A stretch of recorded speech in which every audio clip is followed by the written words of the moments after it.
오늘을 살아가는 것이 축복입니다. 그럼 내일을 살아가는 것은 어떨까요? 그것도 하나님의 축복입니다. 이스라엘 백성이 홍해를 건넌 것도 축복입니다. 모든 것이 하나님이 베풀어 주신 축복입니다. 우리들에게 10가지 감사거리가 있다고 생각해 보세요. 그 중에서 혹여나 한 가지가 감사하지 못할 제목이 생긴다면 우리는 반드시 불평과 불만을 하게 되어 있습니다. 인간의 본성은 악하고 약하고 부족합니다. 이것을 변화시키고 채우실 분은 단 한 분밖에 없습니다. 하나님밖에 없습니다. 약함과 부족함을 채울 분도 하나님이시고 악함을 바꾸실 수 있는 분도 하나님 되십니다. 그러면 이스라엘 백성들에게 하나님께서는 초자연적으로 홍해의 역사를 베풀어 주셨습니다. 그러면 이스라엘 백성들은 항상 감사가 넘쳐야 돼요. 왜요? 지금 그 기적을 봤기 때문에. 앞으로의 삶이 은혜 충만하게 살 수 있습니다. 그런데 우리가 은혜를 받고 나서 생각해 보세요. 은혜 충만하게 살 것 같지만 삶의 역경, 환경, 어려움이 찾아오면 우리의 신앙이 쪼그라듭니다. 낮아집니다. 홍해를 건넜을 때는 모세를 따라서 이스라엘 백성은 찬양을 했어요. 그것이 15장의 말씀이에요. 그런데 앞에 닥쳐온 현실 때문에 다시 이스라엘 백성은 원망하기 시작합니다. 홍해를 건너서 수르 광야로 들어가서 사흘 길을 갔습니다. 그때 물이 없어요. 물이 없어서 백성들은 원망하기 시작했습니다. 15장 24절 말씀 함께 봅니다. 말씀 보면 백성이 모세에게 원망하여 이르되 우리가 무엇을 마실까 하매. 물이 없는데 하나님 물 주세요라고 했으면 얘기는 달라졌겠죠. 근데 물이 없어 원망했습니다. 원망했어. 말하는 쓰다, 괴롭다, 근심하다 이런 뜻이 있습니다. 물이 없어서 큰 고통을 당했기 때문에 그것을 말하라고 했습니다. 이것을 통해서 우리는 깨달을 수 있는 것은 육신을 따라 살면 언제든지 불평할 수 있어요. 불만할 수 있어요. 원망이 찾아올 수밖에 없습니다. 그래서 우리는 마라 같은 인생을 살면 안 됩니다. 마라의 상태를 바꿔줄 수 있는 분이 있어요. 영원히 목마르지 않는 샘물같이 풍성한 오아시스로 바뀌어 주실 수 있는 분은 바로 하나님 되십니다. 그것을 엘림의 은혜라고 합니다. 15장 27절입니다. 그들이 엘림에 이르니 거기에 물샘 12과 종려나무 70그루가 있는지라 거기서 그들이 그 물 곁에 장막을 치니라. 엘림은 굳센 나무인데 이 엘림 곁에 뭐가 있냐 오늘 성경을 봤더니 물샘 12과 종려나무 70그루가 있습니다. 물샘 12는 이스라엘의 12지파를 상징합니다. 그리고 종려나무 70그루는 이스라엘의 70인 장로를 상징합니다. 이것은 이스라엘 백성을 통해서 하나님께서 예비해 주신 것입니다. 여호와 이레. 하나님께서도 우리들에게 이러한 여호와 이레의 오아시스의 은혜를 주십니다. 이번 한 주간도 오아시스의 은혜를 주실 것입니다. 지난 한 주간의 삶도 하나님께서 오아시스의 은혜를 허락해 주셨습니다. 나라의 고통을 주셨다? 아니에요. 코로나19 바이러스로 인해서 우리가 고생하고 있지만 사회활동도 못하고 먹을 것도 마음대로 못 먹고 바깥에도 못 나가고 또 아이들은 방학이 일주일이나 더 연기되어서 여러 가지로 고통의 시간을 보내고 있지만 우리보다 더 고통스러운 자들은 코로나 바이러스로 인해서 아파하고 있어요. 아무것도 못해요. 그래도 하나님은 우리의 생명을 이렇게 붙드셔서 이렇게 사랑해 주셨습니다. 그것이 엘림의 은혜입니다. 이제 백성들은 엘림의 그 은혜를 받고 장막을 친다 옮겨서 신광야로 옮겨집니다. 그것이 오늘 말씀의 본문입니다. 그런데 이스라엘 백성들 신광야에 가서 은혜를 또 까먹습니다. 여전히 은혜를 까먹어요. 불만해요. 배가 고프다고. 원망합니다. 원망 자체가 나쁘다는 것이 아니에요. 아니, 원망 자체는 나쁘지만 이스라엘 백성이 하나님의 은혜를 애굽에 있었을 때와 비교를 하는 거예요. 애굽에 있었을 때는 고기가 아마 곁에 있었다. 하나님이 보실 때는 이것이 화가 나시는 거예요. 이스라엘 백성은 애굽에 존속한 자가 아니라 하나님께 속한 자인데, 목이 마르다고 말하는 것은 당연하죠. 배가 고프다고 말하는 것은 당연합니다. 이것 가지고 뭐라고 할 사람은 없습니다. 근데 3절 하반절 말씀 같이 봅니다. 우리가 애굽 땅에서 고기가마 곁에 앉아 있던 때와 떡을 배불리 먹던 때에 여호와의 손에 죽었더라면 좋았을 것을 너희가 이 광야로 우리를 인도해 내어 이 온 회중이 줄여 죽게 하는도다. 원망하는데 이 원망의 상태는 한 번도 하나님의 사랑을 체험해 보지 못한 사람과 같아요. 초신자, 불신자처럼 엘림의 은혜도 경험했고 마라의 물을 쓴 물이 단물되게 한 것도 경험했고 홍해를 건너게 하신 것도 경험했는데 아무것도 모르는 거예요. 육신에 사로잡혀서 눈앞에 보이는 것만, 내게 감사한 여건만 있을 때 감사하지 않고 그냥 받아들이는 거예요. 우리 인간은 은혜 기억 상실증 환자입니다. 은혜를 잊고 사는 것은 아주 큰 불치병이에요. 우리는 매일매일 약을 먹어야 돼요. 신구약 약을 매일매일 복용하며 먹어야 합니다. 그래야 재발되지 않아요. 가끔씩 복용하면 우리의 영혼에, 우리의 심령 가운데 원망 염증이 올라옵니다. 그래서 아파요. 막 영혼이 막 아프고 죄악이 막 거슬러 오고 스물스물 올라옵니다. 빨리 치료하지 않으면 병이 생겨요. 은혜의 기억 상실증, 그것도 악성으로 생깁니다. 이스라엘 백성들 이 악성 은혜 기억 상실증에 걸렸어요. 그것도 단기간에. 단기 기억 상실증. 여러분, 단기 기억 상실증이 어떤 건지 아십니까? 모든 것을 다 기억 못하는 것이 아니라 한순간에 있었던 것을 기억하지 못하는 거예요. 그럼 어떤 한순간일까요? 어떤 한순간? 홍해에서부터 엘림의 은혜까지를 기억하지 못하는 거예요. 홍해를 건넜고 마라의 쓴물이 단물되게 하셨고 엘림의 오아시스의 은혜를 기억하지 못하고 이전 것만 기억하는 거예요. 이전 것만. 고통스러운 나날, 육신적으로 잘 먹고 잘 살았을 때 그때는 기억하는 거예요. 삼시세끼 잘 먹고 자랐을 때 그때만 기억하는 것이죠. 하나님은 이런 백성들에게 일용할 양식을 주십니다. 4절 하반절 말씀입니다. 내가 너희를 위하여 하늘에서 양식을 비같이 내리리니 백성이 나가서 일용할 것을 날마다 거둘 것이라. 이같이 하여 그들이 내 율법을 준행하나 아니하나 내가 시험하리라. 하나님께서 양식을 비같이 내리신다는 얘기는 억수같이 내리신다라는 그런 표현을 쓴 거예요. 직유법으로 쓴 거예요.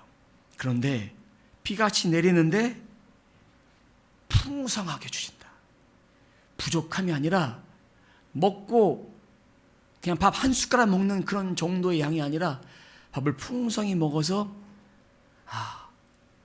배부르다, 이렇게 그런 정도로 양식을 하늘에서 내리셨습니다. 여러분, 왜 하나님은 원망한 백성들에게 그렇게 내리셨을까? 왜일까요? 하나님의 살아계심을 다시 한번 보여주는 것입니다. 뭐라고요? 하나님의 살아계심을 다시 한번 보여주시기 위해서. 만나를 거둘 때 방법이 있습니다. 하루에 한 번씩만, 하루에 하루치 분량만 거둘 수 있어요. 단 6일째 되는 날, 다음 날이 안식일이기 때문에 6일째 된 날은 이틀치를 거둘 수 있어요. 근데 여러분, 이때는 믿음이 필요해요. 하나님이 내일 안 내리시면 어쩌지 하고 양식을 이틀치를 갖고 온 사람, 그런 사람 하나님이 기뻐하지 않는 거. 왜? 양식은 하루에 먹고 그 다음날 아침에는 남기지 말라고 했어요. 그 양식이 아침이 되면 썩고 냄새가 나고 부패됩니다. 하루치만 걷는 거예요. 근데 하나님께서는 얼마큼 거두하셨을까? 16절 하반절 말씀 보면 너희 각 사람은 먹을 만큼만 이것을 거둘지니, 이 얘기는 무슨 얘기냐면 하나님께서 한 오멜씩 거두라 했는데, 오멜은 곡식을 재는 그런 사발 같은 그릇이에요. 근데 그 그릇에 각 사람은 먹을 만큼. 여러분, 밥 먹을 때 어떤 사람은 식당에 공깃밥을 시켰을 때, 이렇게 한 공기를 시켰을 때 양이 맞으면 그것만 먹고 마는데, 한 공기를 먹어도 배가 안 부른 사람은 두 공기, 세 공기 다 시켜 먹습니다. 우리나라 어른들은 밥을 퍼줄 때 고봉밥을 퍼줘요. 밥을 아주 크게 이렇게. 어떤 사람은 밥을 좀 덜어내고 조금만 먹는 사람들이 있습니다. 그래서 오늘 말씀에서 나오는 것은 각 사람 먹을 만큼 그 정도로 밥을 먹도록, 자신의 양에 따라서. 저는 한 끼 식사를 80%의 위만 채우면 된다고 생각을 합니다. 식사할 때 위를 100% 채우면 포만감이 느껴지고 더 먹고 싶어지고 위가 더 늘어납니다. 그래서 결국은 살이 찌고 또 고장나기도 합니다. 저는 예전에 밥을 단 5분 만에 먹었습니다. 5분 만에. 지금은 한 끼 식사를 한 30분 걸려서 식사를 합니다. 과거에 잘못된 습관으로 인해서 위가 탈이 났어요. 지금은 밥을 주걱으로 밥을 풀면 한 5분의 1 정도는 덜어냅니다. 덜어내고 먹어요. 조금씩 덜어내고 먹습니다. 약간 배가 덜 찬 만큼 그렇게 먹습니다. 그러니까 속이 한결 편해지고 식도염 같은 것도 많이 좋아지고, 이렇게 건강을 제가 자신이 지킬 수 있게끔 하나님께 지혜를 주셔서 그렇게 하고 있습니다. 근데 오늘 말씀에서는 먹을 만큼, 근데 내가 먹지 못할 만큼 더 많이 가져와서 이걸 남기지 말라는 얘기예요. 딱 정량만 가져오라는 얘기죠. 꽉꽉 눌러서 담아오되 다 먹어라. 적게 담을 수 있는데 먹고 배고프다고 하지 마라. 이런 얘기죠. 그래서 17절 하반절 말씀 보면 그 거둔 것이 많기도 하고 적기도 하나, 이렇게 되어 있습니다. 정확한 양이 아니란 얘기예요. 근데 백성들 중에 순종했던 자들이 있는 반면 순종하지 않았던 자들이 있습니다. 왜요? 내일 양식이 안 내리면 어쩔까? 의심됐던 거예요.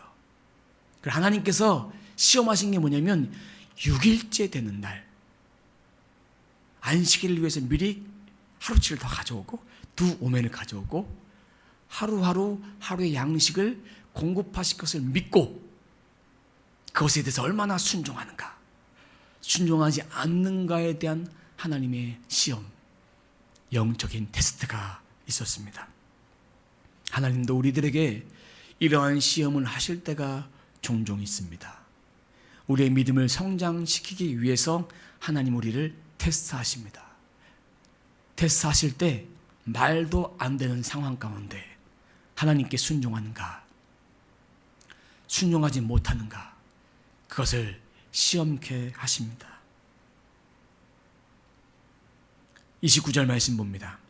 볼지어다 여호와가 너희에게 안식일을 줌으로써 여섯째 날에는 이틀 양식을 너희에게 주는 것이니 너희는 각기 처소에 있고 일곱째 날에는 아무도 그의 처소에서 나오지 말지니라. 일곱째 날에는 아무도 나오면 안 돼요. 안식일에 일하면 안 돼요. 안식이란 얘기는 쉬다, 한 주간의 일을 정지하다, 이런 뜻이 있습니다. 여섯째 날에 가져왔던 만나를 요리해서 먹습니다. 만나는 식재료예요. 그 요리해서 먹는 거예요. 어떤 모양으로 요리해서 먹어도 다 좋습니다. 각자의 취향을 따라서.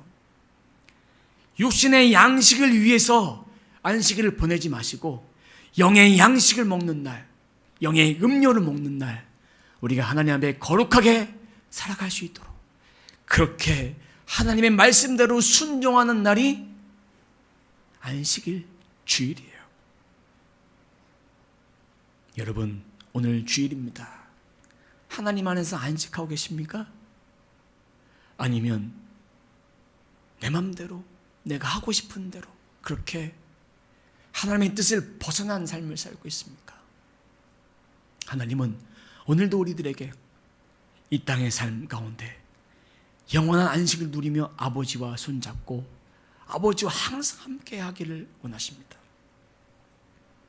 하나님께서 우리들에게 주고자 한 것은 세상이 주는 평안이 아닙니다. 세상이 주는 만족이 아닙니다. 하나님께서 주시는 참된 평안과 소망과 위로와 안식을 주고자 하십니다. 안식은 히브리어로 샤바트라고 합니다. 뭐라고요? 샤바트. 쉬다, 그치다, 정지하다. 한 주간의 삶을 정지하면서 구별되이 아버지 앞에 시간을 드리는 것입니다. 주의 날 떡을 떼고 그 떡으로 교제 나누는 날입니다. 하나님은 이스라엘 백성들에게 만나가 자손들에게 기억되길 원하셨어요. 왜냐하면 광야에서 이스라엘 백성은 먹였던 그 만나, 이것을 오멜에 담았습니다. 그래서 항아리에 넣었어요. 그리고 나서 증거판 위에 두어서 이스라엘 자손이 그것을 기억하게 했습니다. 만나는 이스라엘 백성들이 가나안 땅에 들어가서 농사짓기 시작할 때, 그때 소출을 먹을 때, 그때 멈추었습니다. 광야에서 은혜를 베풀어 주셨던 은혜입니다. 후손들에게 그 기억을 남기고자 했던 영적인 체험, 영적인 간증, 하나님의 축복하심이었습니다. 사랑하는 성도 여러분, 하나님은 우리를 도우십니다. 지난 한 주간도 도우셨고 이번 한 주간도 하나님은 도우실 것입니다. 매일매일 만나를 먹고 있으면서 이스라엘 백성들처럼 불만한 그런 모습으로 이번 한 주 살지 않기를 바랍니다. 내일 양식이 내리지 않으면 어쩔까? 이러면서 그 양식을 붙잡고 내 삶의 만족을 위해서 그것만이 주된 목적으로 살고 있지 않습니까? 썩고 냄새나게 하지 마십시오. 하나님 주신 만나, 우리가 먹고 있는 양식, 우리가 일터에서, 사업장에서, 삶의 모든 터전에서, 일에서 소득을 가지고 양식을 사서 먹습니다. 이것도 하나님이 내리신 만나예요. 내가 일해서 벌었지만 그 만나는 하나님이 내리지 않으면 먹을 수 없는 만나입니다. 하나님은 우리 모든 삶 가운데 모든 것을 주장하시는 분이십니다. 근심과 걱정 내려놓으십시오. 코로나19 바이러스에 대한 근심과 걱정도 내려놓으십시오. 지금은 하나님께서 우리들에게 더욱더 예배하기를 원하십니다. 더욱더 하나님을 찾기를 원하십니다. 또한 우리가 주일날 이렇게 온라인을 통해서 유튜브나 카카오를 통해서 예배를 드리고 있지만 이 예배뿐만 아니라 가정에서 드릴 수 있는 경건의 예배를 더욱더 드릴 수 있도록 하나님께서 은혜 베풀어 주셨구나, 이렇게 더욱더 긍정적인 마음으로 생각해 보세요. 하나님께 예배하는 거, 우리 삶의 예배가 먼저 되어야 돼요. 삶의 예배를 통해서 예배 드리고 예배자로서 그렇게 살아가고, 그리고 우리가 처한 공동체를 통해서 예배를 드리고, 또한 특별히 온라인 스트리밍을 통해서 예배하는 모든 사랑하는 성도들, 하나님의 축복과 하나님의 사랑이 가득하길 주님의 이름으로 축원합니다. 이러한 예배자를 하나님은 지금도 찾고 계십니다. 주의 거룩한 날 양식으로 채우며 안식하십시오. 우리들에게 거룩한 날은요, 주일뿐만 아니라 주일부터 시작해서 매 일주일의 삶 7일이 거룩한 주의 날이 되어야 합니다. 혹시 여러분 삶 가운데 분주하고 복잡한 마음이 있습니까? 그 마음을 내려놓으십시오. 그리고 내려놓은 그 빈자리에 무엇을 채워야 될까요? 하나님의 말씀과 하나님의 성령으로 채워야 합니다. 대대손손 주의 말씀은 그렇게 전달되어질 수 있도록 그렇게 해야 합니다. 이스라엘 백성이 오멜을 채워서 항아리에 넣고 그것을 증거로 남겼듯이 여러분은 자손들에게 무엇을 남기기 원하십니까? 저는 저희 후손들에게, 저희 아들과 딸들에게 주의 말씀을 남기고 싶습니다. 제가 묵상했던 말씀, 제가 읽었던 말씀, 제가 평생 맞던 말씀을 나누기 원하는데,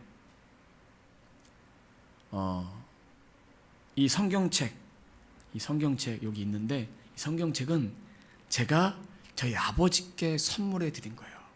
신앙생활 처음 시작하셨을 때 이 성경책을 선물해 드렸어요. 근데 여기다가 메시지를 제가 썼습니다. 한번 읽어 드릴게요. 수고하고 무거운 짐진 자들아 다 내게로 오라. 내가 너희를 쉬게 하리라. 마태복음 11장 28절. 영원한 동반자이신 예수님과 함께 남은 여생 축복된 삶이 되시길 기도하겠습니다. 사랑합니다, 아버지.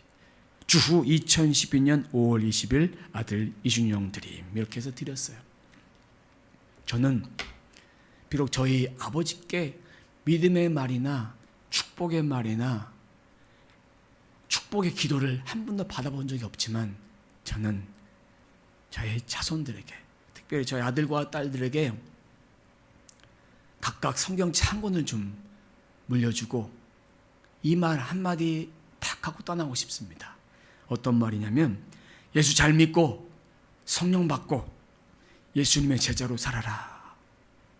평생 읽었던 성경 2권을 그래서 준비할 거예요. 그래서 이 두 성경책을 한 권은 아들에게, 한 권은 딸에게 이렇게 전달하고, 이 말씀대로 살아라. 예수 잘 믿어라. 주일 성수 잘해라. 그리스도의 제자로 살아라. 성령 충만하게 살아라. 이것을 전하고 저는 모든 생명을 마치고 주님 나라로 갈 것입니다. 여러분은 자녀들에게 과연 무엇을 남길 것인가? 지금까지 생각해보지 못했다면 죽기 전까지, 하나님 부르시기 전까지 한번 생각해 보세요. 재산과 여러 가지 소유물을 남긴 것도 중요하지만 영적 유산을 남겨야 합니다. 그리고 자녀들의 믿음을 더 키워주세요. 자녀들과 예배하면서 그 믿음을 키워주세요. 그 믿음을. 자녀들은 부모의 신앙을 그대로 보고 따라합니다. 아들은 아버지의 모습을 보고 신앙생활을 점점 따라하게 됩니다. 아버지가 예수 안에 잘 있으면 아들도 예수님을 잘 믿는 그런 성도로 살아갈 수 있습니다. 딸도 엄마가 예수를 잘 믿고 기도하고 낙심하지 말고 하나님께 그 뜻을 두고 살면 엄마의 신앙을 따라서 그렇게 살아갑니다. 혹시나 아들만 있다, 아들 하나만 있고 아들 둘만 있다, 그러면 아빠와 엄마의 모습을 골고루 담는데, 아들 둘이 있는데 아들 둘의 성격이 다 틀려요. 하나들은 아빠의 성격을 담고 하나들은 엄마의 성격을 닮아요. 외모도 그렇게 반반씩 닮더라고요. 그들의 신앙을 똑같이 담고 있습니다. 혹시 자녀들에게 모범되지 못한 삶을 살았다면 우리 모두가 회개해야 합니다. 저도 자녀들에게 모범되지 못한 삶을 산 것이 있으면 기억나게 하시면 회개합니다. 이 시간 저도 회개합니다.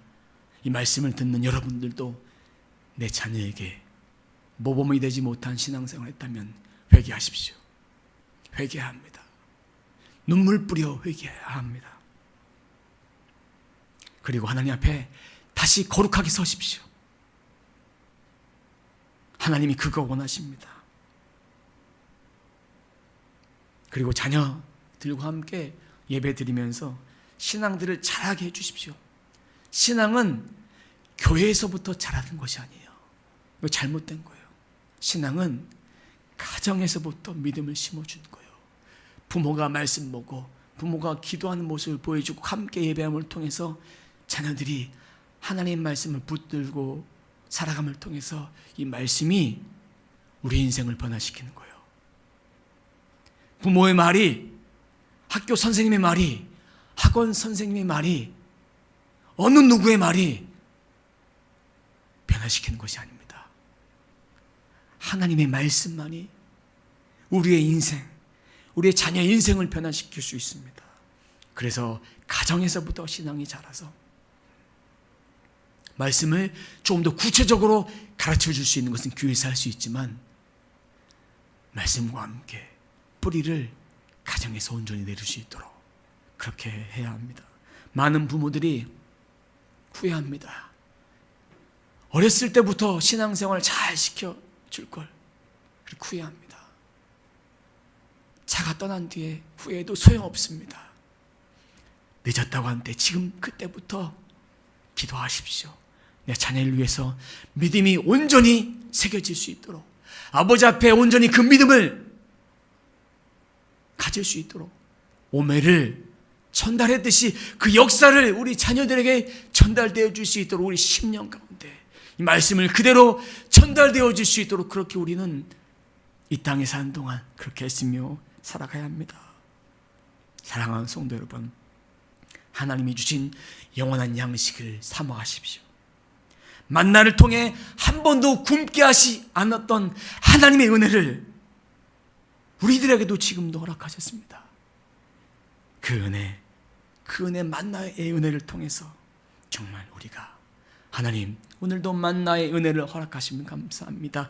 내일도 만나의 은혜를 허락하실 것을 미리 감사합니다. 그렇게 감사하며 만나의 은혜를 누리는 삶이 되시길 주님의 이름으로 축원합니다. 기도합니다. 하나님 감사합니다. 우리들에게 만나의 은혜를 허락해 주셨습니다. 그 만나 광야에서 먹이신 은혜요, 하나님의 역사하심을 비같이 내려졌던 그 은혜 우리가 잊지 않고 기억하게 도와주옵소서. 하나님, 내 마음 가운데 하나님의 만나를 먹고도 하나님이 주신 영원한 양식을 먹고도 세상의 것을 찾았다면 저희들을 용서해 주옵소서.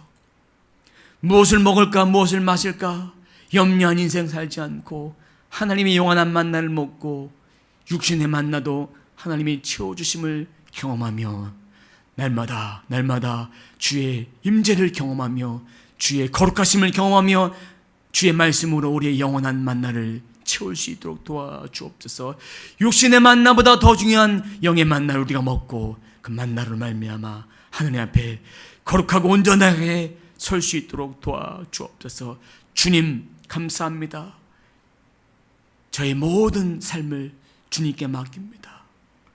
제가 하나님의 뜻대로 살지 못했고 하나님께 순종하지 못했고 감사하지 못했다면 이스라엘 백성들처럼 회개하지 않는 백성이 아니라 회개하는 백성으로 살아갈 수 있도록 인도해 주옵소서.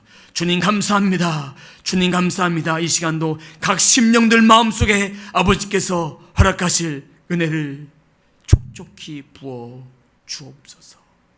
깨닫게 하시고 회개하게 하시고 아버지 앞에 돌이켜 이번 한 주의 삶도 하나님께 영광 돌리며 온전한 예배자로 살아갈 수 있도록 인도해 주옵소서.